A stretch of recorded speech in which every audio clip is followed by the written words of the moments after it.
Le vivant, considéré du point de vue des mécanismes biologiques qui lui permettent de continuer à vivre, peut s'étudier, s'analyser, s'expliquer en rendant compte le plus rigoureusement possible des lois internes et peut être spécifiques au vivant.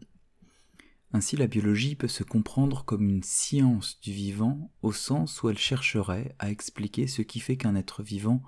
est vivant et peut continuer à l'être. Toutefois, l'établissement de lois de la vie et l'explication de mécanismes biologiques ne permettent pas, en soi, d'accéder à ce que cela fait d'être vivant.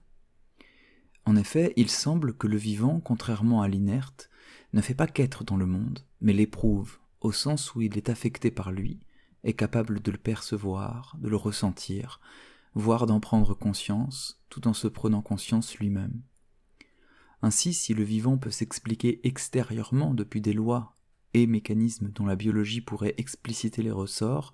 il ne peut se comprendre intérieurement depuis le point de vue spécifique de l'être vivant sur le monde. Le vécu du vivant, que nous définissons d'abord ici comme l'expérience continue de la vie elle-même éprouvée par le vivant, apparaît donc irréductible. Un biologiste peut bien, par exemple, chercher à expliquer les mécanismes physico-chimiques à l'origine de telle ou telle émotion. Il ne pourra pas, par le dévoilement de ces mécanismes, parvenir à rendre compte de l'émotion en tant qu'elle relève d'un vécu en première personne pour le vivant lui-même. Bien sûr, nous pourrions objecter ici qu'une telle impossibilité ne se manifeste que pour les vivants capables de saisir par conscience réflexive de leurs propres états. Ainsi, l'inaccessibilité du vécu, son impossible réduction objective, serait la conséquence d'une exception dans l'ordre du vivant, à savoir la présence, chez certains êtres vivants, de la faculté de se saisir eux-mêmes de leurs états intérieurs, et donc de les éprouver de l'intérieur sous un mode spécifique. Toutefois,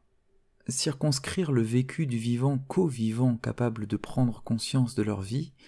et donc de se saisir intérieurement des mécanismes expliqués extérieurement par les biologistes, est abusif. L'expérience phénoménale n'est pas réduite à la conscience réflexive, mais à tout vivant en tant qu'il est affecté par son environnement. La réflexion contemporaine autour des qualia, c'est-à-dire les contenus subjectifs irréductibles, montre à quel point l'écart est grand entre l'intuition introspective des états de conscience de l'être vivant par lui-même et l'objectivation de cette intuition à travers des explications biologiques, physico-chimiques, etc. Un tel écart est notamment l'objet de l'article très célèbre de Thomas Nagel, « Quel effet cela fait d'être une chauve-souris ?», où le philosophe américain montre comment les qualia échappent par principe à l'analyse scientifique de la conscience, puisque cette analyse ne peut parvenir à la plonger dans l'univers mental spécifique de l'espèce ou de l'individu que nous voudrions étudier. Entre le vivant comme réalité biologique et le vécu comme expérience subjective, il y aurait donc un gap indépassable, conduisant nécessairement à l'épuisement du discours scientifique sur le vivant, discours qui ne pourrait jamais appréhender le vivant qu'extérieurement, c'est-à-dire en excluant de son champ d'enquête ce qui, précisément, pourrait apparaître comme l'une des spécificités du vivant, à savoir le fait d'avoir la faculté d'éprouver son environnement, d'en produire une image spécifique, une expérience particulière. La relation entre le vivant et le vécu est donc complexe. De prime abord, nous pourrions considérer que le vécu, étant spécifiquement attaché à certains êtres vivants et à leur mode particulier d'existence, nous ne pourrions jamais que rendre compte du vivant en tant qu'il désigne les êtres doués des propriétés physico-chimiques caractérisant la vie. La biologie, comme science spécifique du vivant, ne pourrait jamais appréhender le vécu, puisqu'elle ne pourrait, en tant que science, jamais être science du vécu particulier des êtres vivants. Une telle impossibilité serait à la fois méthodologique, il est impossible de définir ce qui par principe échappe à toute objectivation, et il ne peut y avoir, comme le disait Aristote, de science du particulier, et ontologique. L'être du vécu serait absolument inaccessible, puisque situé dans la chair même, le corps même d'un être vivant particulier, est nécessairement attaché à son point de vue. Néanmoins,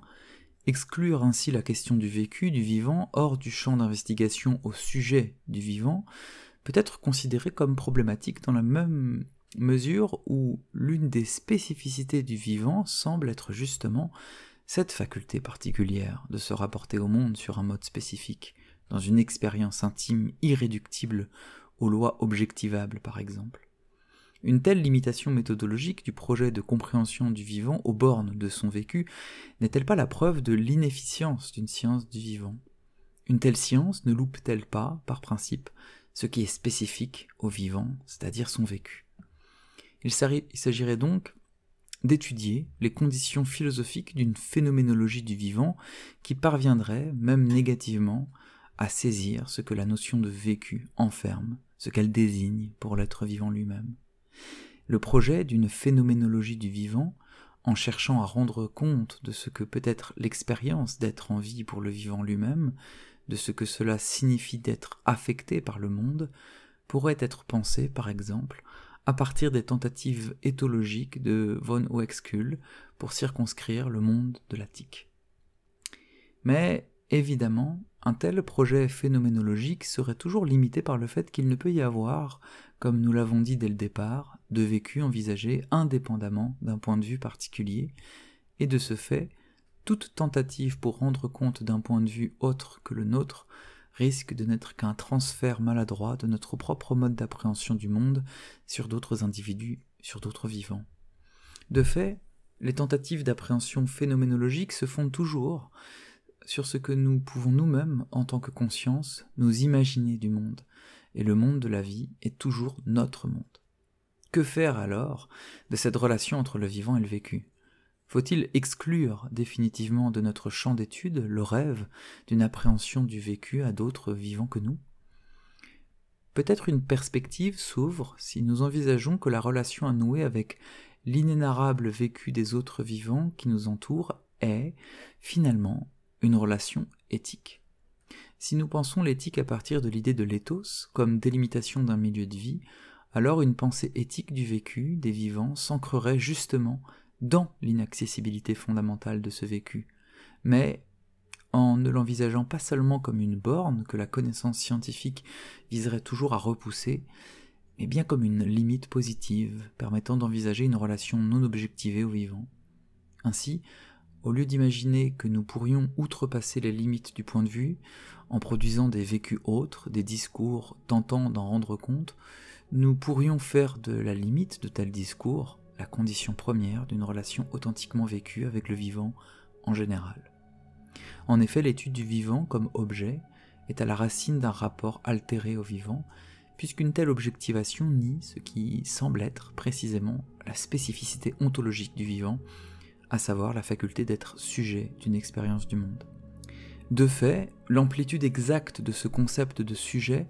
est impossible à circonscrire car nous ne pouvons pas savoir si cela signifie quelque chose pour une bactérie d'être sujet d'une expérience par exemple. Mais cette incertitude qui se rejoue à tous les niveaux, et même pour les non-humains qui semblent les plus proches de nous, peut être à l'origine d'une conscience éthique fondant une relation intersubjective avec l'ensemble des vivants.